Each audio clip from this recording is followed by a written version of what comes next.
Market স্ট্রিটে ব্যবসার বাড়িতে তল্লাশিতে বাজেয়াপ্ত 2.5 কেজি সোনা। 2.5 কেজি সোনার আনুমানিক বাজার মূল্য প্রায় 4 কোটি টাকা। গতকাল সোনা পাপ্পু মামলায় ম্যারাথন তল্লাশি অভিযান চালায় ইডি। মার্কেট স্ট্রিটে ব্যবসায়ী মোহাম্মদ আলীর বাড়িতে চলে অভিযান।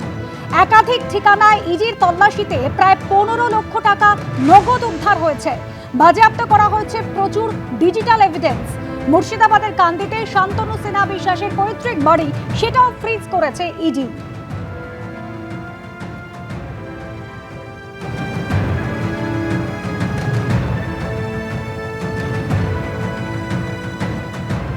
টিএমসি যত বড় বড় নেতা দাপিয়ে বেড়াতো, বড় বড় ছবি দেখা যেত, বেশিরভাগ লোকই এই ধরনের করাপশনে যুক্ত আছে। আর তারা মানুষকে চমকে রেখেছে, একটা এফআইআর করতো না, পুলিশও নিত না, পুলিশও সহদর ছিল। এখন সমস্ত তদন্ত হবে, কমপ্লেন আছে, কমপ্লেন হচ্ছে, আর সবাইকে আইনের সামনে আসতে হবে। আমাদের সরকার এই ধরনের যারা ভ্রষ্টাচারী, অত্যাচারী, কে ক্রিমিনাল, কে ভ্রষ্টাচারী, কাউকে ছাড়বে না। আইনের বাইরে যে গেছে তাকে আইনের ভিতরে আনা হবে। এদিকে দেবরাজ চক্রবর্তী ঘনিষ্ঠ আরো এক তৃণমূল কাউন্সিলর গ্রেফতার। বিধাননগরের 6 নম্বর ওয়ার্ডের তৃণমূল কাউন্সিলরকে গ্রেফতার। তোলাবাজি, হুমকি সহ একাধিক অভিযোগে গ্রেফতার সম্রাট বড়ুয়া। এক সপ্তাহে বিধাননগর পুরসভার এই নিয়ে 4 জন তৃণমূল কাউন্সিলরকে গ্রেফতার করা হলো। ধৃত তৃণমূল কাউন্সিলরের 6 দিনের পুলিশ হেফাজত। বৃহস্পতিবার গ্রেফতার করা হয়েছিল সুজিত বসু ঘনিষ্ঠ কাউন্সিলর রঞ্জন পোদ্দারকে। তোলাবাজি, দুর্নীতি সহ একাধিক অভিযোগ রয়েছে এই রঞ্জন পোদ্দারের বিরুদ্ধে। এরপর সোমবার গ্রেফতার 26 নম্বর ওয়ার্ডের তৃণমূল কাউন্সিলর সুশোভন মণ্ডল। 15ই মে ধৃত দেবরাজ চক্রবর্তী ঘনিষ্ঠ তৃণমূলের কাউন্সিলর সমরেশ চক্রবর্তীকে। প্রমোটারকে মারধরের অভিযোগে গ্রেফতার করা হয় সমরেশ চক্রবর্তীকে। আর ভোট পরবর্তী হিংসার অভিযোগে গ্রেফতার সুজিত বসু ঘনিষ্ঠ তৃণমূল নেতা।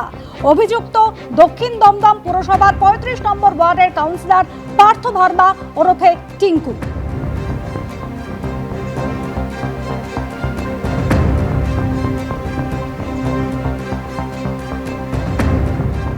দেখুন, প্রথমত হচ্ছে যারা গ্রেপ্তার হচ্ছেন, কারা গ্রেপ্তার হচ্ছেন, যাদের বিরুদ্ধে হয় পোস্টপোল ভায়োলেন্সের অভিযোগ আছে, অথবা যাদের বাড়ি খুঁজে সরকারি ত্রিপল, সরকারি জিনিসপত্র পাওয়া যাচ্ছে, কারো বাড়িতে অস্ত্র পাওয়া যাচ্ছে। পশ্চিমবঙ্গে একজন এমএলএ, তৃণমূলের এমএলএ, তার ছেলের ঘরে পিস্তল পাওয়া গেছে। তো চারটিখানি কথা নয়, মানুষের জীবনহানি হতে পারে যে কোনো সময়। তো অতএব এই ধরনের ব্যক্তি অ্যারেস্ট হবে না তো কে অ্যারেস্ট হবে বলুন? আমরা বছরের পর বছর দেখেছি আমাদের কর্মীরা গাঁজা কেসে দিনের পর দিন জেলের ভেতরে থেকেছে। শুধু তাই নয়, যত গাঁজার কথা আমরা দেখেছি পুলিশের কাছে থাকার কথা, কিন্তু সেই গাঁজা যদি পুলিশ সব একসাথে নিয়ে আসে না, পশ্চিমবঙ্গে গাঁজায় ভরে যাবে। অদিতি মুন্সি দেবরাজ চক্রবর্তীর হয়ে সওয়াল। নাম না করে বিকাশ রঞ্জন ভট্টাচার্যকে নিশানা কল্যাণ বন্দ্যোপাধ্যায়। সোশ্যাল মিডিয়ায় নাম না করে সিপিএম নেতাকে বিঁধলেন তৃণমূল সাংসদ। দুর্নীতির বিরুদ্ধে সোচ্চার এক প্রবীণ আইনজীবীরই এবার দুর্নীতিতে অভিযুক্তের পক্ষে সওয়াল। এক প্রাক্তন তৃণমূল বিধায়ক এবং তার স্বামীর পক্ষে আদালতে সওয়াল করতে দেখা যাচ্ছে তাঁকে। ওই প্রবীণ আইনজীবী আদালতে দাবি করেছেন 32,000 প্রাথমিক শিক্ষক দুর্নীতির মাধ্যমে চাকরি পেয়েছেন। ওই একই ব্যক্তি আবার দুর্নীতির অভিযোগে অভিযুক্ত রাজনৈতিক ব্যক্তিত্বদের পক্ষেও দাঁড়াচ্ছেন। প্রশ্ন উঠছে, তবে কি ওই প্রবীণ আইনজীবী দুর্নীতির বিরুদ্ধে অবস্থান বাছাই করা? প্রশ্ন উঠছে, তবে কি বিজেপি এবং সিপিএম এর মধ্যে কোনো সমঝোতা তৈরি হয়েছে, নাকি রাজনৈতিক অবস্থান এবং আইনি লড়াই সম্পূর্ণ ভিন্ন সমীকরণে পরিচালিত হচ্ছে?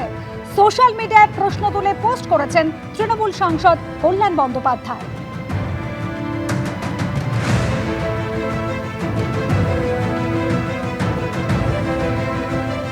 আর নাম না করে বিকাশ ভট্টাচার্যকে নিশানা সৌরভ পালোধির।